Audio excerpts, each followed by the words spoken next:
نحمده ونصلي على رسوله الكريم أما بعد رب اشرح لي صدري ويسر لي أمري واحلل عقدة من لساني يفقهوا قولي۔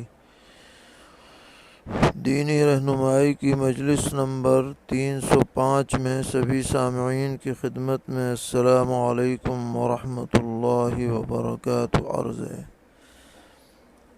اولاً سبھی حضرات کی خدمت میں عید کی مبارکباد پیش ہے۔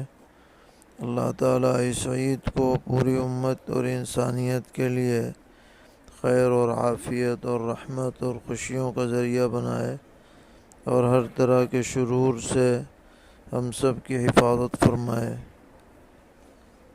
آج کی مجلس کا پہلا سوال یہ ہے کہ کیا سجدہ تلاوت سب ایک ساتھ ادا کر سکتے ہیں یا الگ الگ ادا کرنے ہوں گے؟ جواباً عرض ہے کہ اگر چاہیں تو ایک ساتھ سب ادا کر دیں، اور چاہیں تو جس وقت آیت تلاوت آیت سجدہ پڑھیں اسی وقت سجدہ کر لیں، دونوں کی گنجائش ہے۔ سوال ہے کہ خطبہ جمعہ سے پہلے جو اذان ہوتی ہے اس کا جواب دینا کیسا ہے؟ جواباً عرض ہے کہ دل میں جواب دینا چاہیے، بہتر ہے کہ زبان سے جواب نہ دیں۔ سوال کرتے ہیں کہ صلاۃ التسبیح میں اگر رکوع وغیرہ کی تسبیح چھٹ جائے تو کیا کرنا چاہیے؟ جواباً عرض ہے کہ جو تسبیح چھٹ جاتی ہے اس کو اگلے رکن میں ادا کر لینا چاہیے، البتہ قومہ اور جلسے میں ادا نہ کی جائے۔ اگر رکوع میں چھوٹی ہے تو سجدے میں کر لیں، سجدے میں چھوٹی ہے تو اگلے سجدے میں کر لیں، اس طرح سے تلافی کر لینی چاہیے۔ سوال ہے کیا نماز وتر کے بعد کوئی نماز نہیں پڑھنی چاہیے؟ رمضان المبارک میں تو تراویح کے بعد وتر پڑھ لیتے ہیں، تو پھر تہجد کب پڑھیں؟ جواباً عرض ہے کہ وتر کی نماز کے بعد بھی نماز پڑھ سکتے ہیں، اس میں کوئی حرج نہیں ہے۔ خود نبی اکرم علیہ السلام سے وتر کے بعد 2 رکعت پڑھنا ثابت ہے۔ البتہ کوئی شخص تہجد کا پابند ہو اور اسے اخیر رات میں اٹھنے کا یقین ہو تو اس کے لیے آخر شب میں وتر پڑھنا افضل ہے۔ تو عام حالات میں وتر کے بعد نماز پڑھنے میں کوئی حرج نہیں۔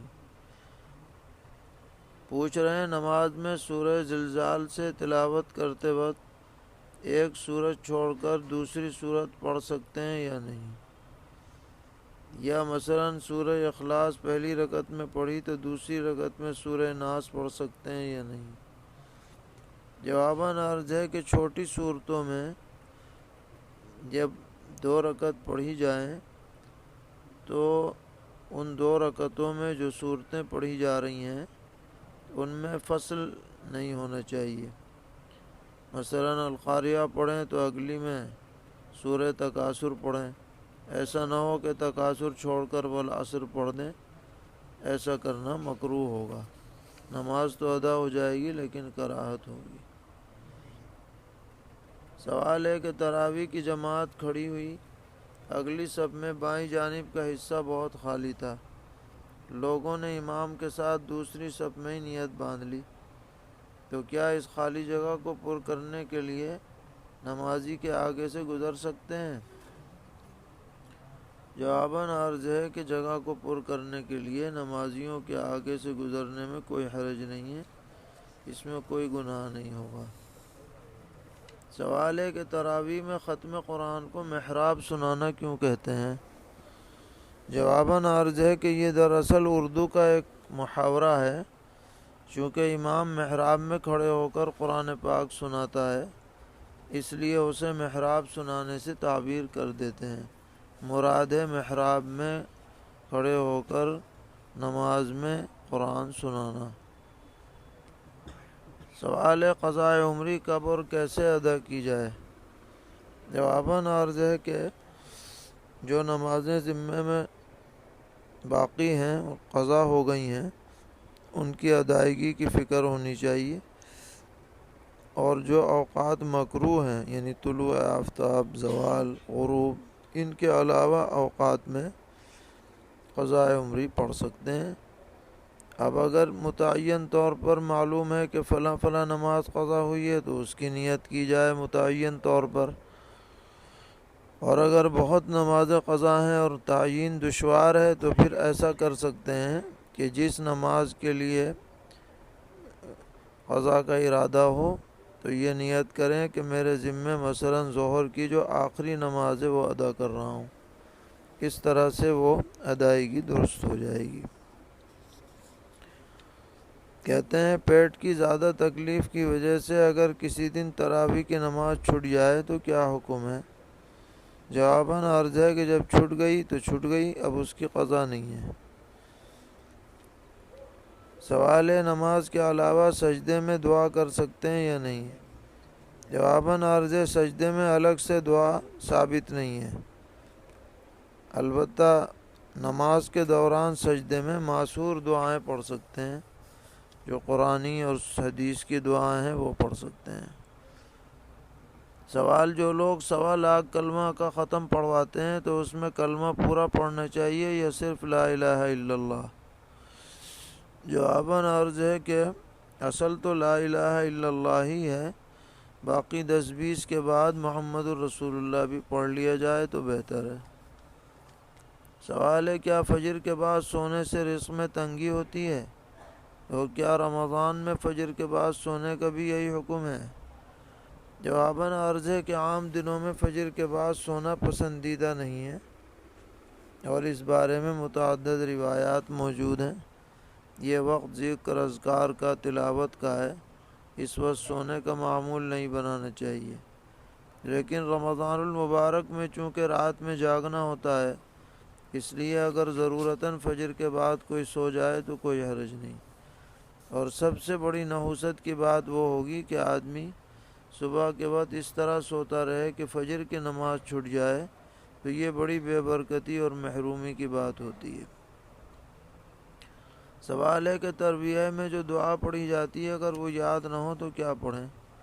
جواباً عرض ہے کہ تربیہ کی دعا کوئی ثابت نہیں ہے کسی حدیث سے، یہ ایک طرح کی حمد ہے، آدمی کو یاد ہو تو پڑھ لے، نہ یاد ہو تو کچھ اور پڑھ لے، تیسرا کلمہ ہی پڑھتا رہے، قرآن یاد ہو تو قرآن کی تلاوت کرتا رہے، تو اس دعا کا پڑھنا کوئی ضروری نہیں ہے۔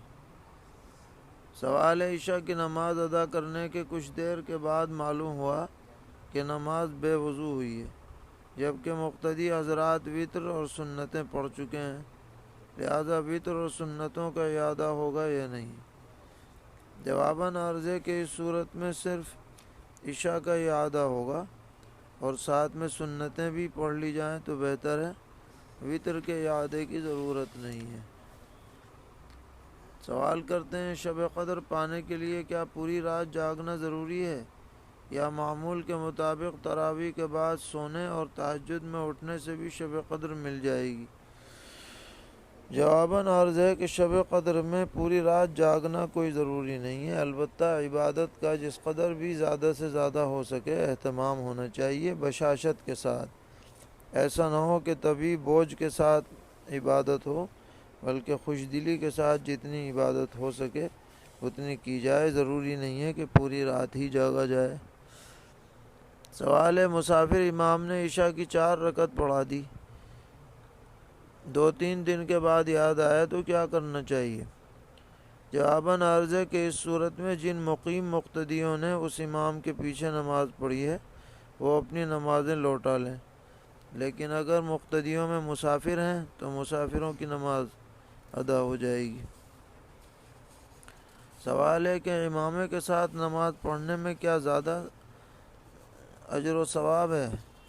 جواباً عرض ہے کہ فقہا نے امام کے ساتھ نماز کو مستحب قرار دیا ہے، اور وہ اس وجہ سے ہے کہ نماز کے وقت بہتر سے بہتر لباس اختیار کرنا چاہیے، لیکن امام کے ساتھ نماز پڑھنے سے متعلق جو روایتیں مروی ہیں وہ سب نہایت ضعیف اور ناقابل اعتبار ہیں۔ تو اس میں جو استحباب ہے وہ اس کے زینت کی وجہ سے ہے، نہ کہ ان روایتوں کی وجہ سے۔ پوچھتے ہیں قعدہ اخیرہ میں درود شریف کے بعد فرض اور نفل نماز میں معصورہ دعائیں کیا کیا پڑھ سکتے ہیں؟ جواباً عرض ہے کہ انفرادی نماز میں تو کوئی بھی معصور دعا پڑھ سکتے ہیں، اور متعدد بھی پڑھ سکتے ہیں، زیادہ بھی پڑھ سکتے ہیں، لیکن جب آدمی امامت کر رہا ہو تو اس وقت طویل دعا نہ کرے، بلکہ جو معصور دعا انی ظلمت نفسی ہے وہ اسی پر اکتفا کرے، یہی بہتر ہے۔ سوال ہے کہ دعائے قنوت میں امام نے تکبیر کہی تو ایک مقتدی رکوع میں چلا گیا، دوسرے مقتدی نے کوہنی مار کر اٹھا دیا، تو دونوں کی نماز کا کیا حکم ہے؟ جواباً عرض ہے کہ دونوں کی نماز درست ہے، کیونکہ کوہنی مارنا ایک عمل قلیل ہے، اس سے نماز فاسد نہیں ہوتی ہے۔ سوال ہے ایک شخص اپنی مرضی سے مسجد کا کام کرتا ہے، مثلا اذان وغیرہ پابندی سے دیتا ہے، اور مسجد کی کمیٹی نے اس کی کوئی تنخواہ متعین نہیں کر رکھی، تو اگر بعد میں مسجد اپنے فنڈ سے اس کو کچھ ہدیہ وغیرہ دے تو یہ درست ہے یا نہیں؟ جواباً عرض ہے کہ اگر منتظمہ کمیٹی مناسب سمجھے اور منظور کرے تو دے سکتی ہے، اس میں کوئی حرج کی بات نہیں ہے۔ سوال ہے میرا تعلق بدعتی خاندان سے ہے، لیکن میں اور میرے بچے الحمدللہ آپ سے تعلق کے بعد اس سے دور ہو گئے۔ اب وہ لوگ طعنہ دیتے ہوئے کہتے ہیں کہ علماء دیوبند حضور کی شان میں گستاخیاں کرتے ہیں، تو مجھے کیا کرنا چاہیے؟ جواباً عرض ہے کہ علماء دیوبند پر نبی اکرم صلی اللہ تعالی علیہ وسلم کی شان میں گستاخی لگانے کا الزام سراسر بہتان ہے، اور جو لوگ بھی اس طرح کا بہتان لگاتے ہیں انہیں آخرت میں اس کا جواب دینا پڑے گا، اور ان کے پاس اس کا کوئی جواب نہ ہوگا۔ اللہ تعالیٰ انہیں ہدایت سے نوازے اور بدگمانی دور فرمائے۔ سوال ہے کہ ایک شخص اعتکاف میں تھا اور سخت بیمار ہونے کی وجہ سے وہ روزہ نہیں رکھ سکا، تو اعتکاف کا کیا حکم ہے؟ کیا اعتکاف باقی ہے یا ختم ہو گیا؟ جواباً عرض ہے کہ ان کا سنت اعتکاف باقی نہیں رہا، کیونکہ سنت اعتکاف کے لیے روزہ ضروری ہے۔ جب روزہ نہیں رہا تو سنت اعتکاف بھی نہیں رہا، اور ایک دن کے اعتکاف کی قضا ان پر لازم ہوگی، چاہے وہ اسی رمضان میں کر لیں یا آئندہ کبھی کریں۔ سوال ہے کیا نابالغ بچہ اور بچی اعتکاف کر سکتے ہیں یا نہیں؟ نابالغ بچہ یا بچی اگر سمجھدار ہوں اور روزے دار ہوں تو اعتکاف کر سکتے ہیں، ان کا اعتکاف درست ہے۔ پوچھتے ہیں شوال کے 6 روزے حدیث سے ثابت ہیں؟ ایک صاحب کے بیان میں ہم نے سنا ہے کہ یہ روزے رکھنا بدعت ہے، اس کی کیا حقیقت ہے؟ اور اگر کوئی شخص ان کو رکھنا چاہے تو اس کی کیا ترتیب رہے گی؟ اور ان روزوں میں کیا منت کے روزوں کی نیت کر سکتے ہیں؟ جواباً عرض ہے کہ شوال کے روزے صحیح حدیث سے ثابت ہیں، ان کو بدعت کہنا صحیح نہیں ہے، اور جو صاحب اس کو بدعت قرار دیتے ہیں ان کی رائے سے علماء متفق نہیں ہیں، اور یہ 6 روزے الگ سے رکھنے چاہیے، منت کے روزے کے ساتھ وہ شامل نہیں ہوں گے۔ پوچھتے ہیں معتکف جب استنجا کے لیے باہر جائے تو کیا وہیں سے وضو کر کے واپس آ سکتا ہے؟ جواباً عرض ہے کہ جی ہاں، جب وہ استنجے کے لیے نکلا ہے تو وضو کر کے واپس آ سکتا ہے، کوئی حرج نہیں۔ سوال ہے کیا 3 دن کا اعتکاف ہو سکتا ہے؟ جواباً عرض ہے کہ جی ہاں، نفلی اعتکاف 3 دن کا بھی ہو سکتا ہے، البتہ مسنون اعتکاف کے لیے آخری عشرہ پورا ضروری ہے۔ سوال ہے کہ اگر کوئی شخص معذور ہو اور وہ چارپائی لے کر مسجد میں اعتکاف میں بیٹھے اور اس سے دیگر نمازیوں کو بھی کوئی تکلیف نہ ہو تو اس کا کیا حکم ہے؟ جواباً عرض ہے کہ ہاں، اعتکاف میں اگر کوئی شخص چارپائی پر بھی بیٹھتا ہے، لیٹتا ہے، تو شرعاً اس میں کوئی حرج نہیں ہے، ایسا کر سکتا ہے۔ سوال ہے کہ اگر کوئی شخص غلطی سے مسجد کے حدود سے باہر نکل جائے تو اس کے اعتکاف کا کیا حکم ہے؟ جواباً عرض ہے کہ حضرت امام ابو حنیفہ رحمۃ اللہ علیہ کے نزدیک غلطی سے نکلنے میں بھی اعتکاف ٹوٹ جاتا ہے، لیکن اگر کوئی غلطی سے نکل گیا ہو تو بھی صاحبین کے قول پر وہ اپنا اعتکاف جاری رکھ سکتا ہے، اور ایسی ضرورت کے وقت اس قول پر عمل کرنے کی گنجائش ہوگی۔ پوچھتے ہیں حالت اعتکاف میں ٹوپی بنیان وغیرہ دھونے کا کیا حکم ہے؟ مسجد کے حدود میں تو دھو سکتے ہیں، لیکن باہر جا کر کے نہ دھوئیں۔ سوال ہے حالت اعتکاف میں ہاتھ منہ صابن سے دھونا چاہیں تو کیا حکم ہے؟ جواباً عرض ہے کہ اگر استنجا وغیرہ کے لیے باہر نکلے اور وضو کے درمیان جلدی صابن سے دھو لیا تو کوئی حرج نہیں، لیکن محض صابن سے دھونے کے لیے مسجد سے باہر نکلنا درست نہیں ہوگا۔ سوال ہے اعتکاف کی حالت میں مونچھ اور ناخن کاٹ سکتے ہیں یا نہیں؟ جواباً عرض ہے کہ ہاں، اعتکاف میں مونچھ اور ناخن کاٹ سکتے ہیں، لیکن مسجد کا صفائی کا خیال کرنا ضروری ہے۔ سوال ہے کہ اگر کوئی شخص عام دنوں میں استنجا کرنے کے بعد کچھ دیر استبرا کرتا ہے تاکہ پیشاب کے قطروں کا تسلسل بند ہو جائے، تو اعتکاف کی حالت میں بھی جب وہ پیشاب کرنے جائے تو استبرا کے لیے کچھ دیر رک سکتا ہے یا نہیں؟ جواباً عرض ہے کہ ہاں، استبرا کے لیے معتکف مسجد سے باہر رک سکتا ہے، یہ بھی طبعی ضرورت میں داخل ہے، لیکن استبرا سے زائد نہ رکے۔ سوال ہے کیا معتکف شخص مسجد سے نکل کر ذکر و اذکار کر سکتا ہے؟ جواباً عرض ہے کہ آتے جاتے ذکر کر سکتا ہے، باقاعدہ بیٹھ کر یا کھڑے ہو کر بلا وجہ ذکر نہ کرے۔ پوچھتے ہیں معتکف شخص وضو سے پہلے بسم اللہ اور وضو کے بعد دوسرا کلمہ اور وضو کے بعد کی دعا پڑھ سکتا ہے؟ جواباً عرض ہے کہ جی ہاں، پڑھ سکتا ہے، اس میں کوئی حرج نہیں ہے۔ پوچھتے ہیں معتکف شخص بیت الخلاء جانے آنے کی دعا پڑھ سکتا ہے؟ جواباً عرض ہے کہ ہاں، یہ بھی پڑھ سکتا ہے، اس میں کوئی حرج کی بات نہیں ہے۔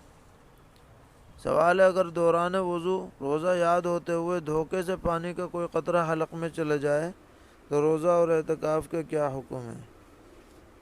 جواباً عرض ہے کہ اس میں روزہ بھی ٹوٹ جائے گا اور اعتکاف بھی مسنون ختم ہو جائے گا، ایک دن کی قضا لازم ہوگی۔ سوال ہے رمضان المبارک کی 27ویں شب میں قبرستان جانا شرعاً کیسا ہے؟ جواباً عرض ہے کہ اس کا کوئی ثبوت نہیں ہے۔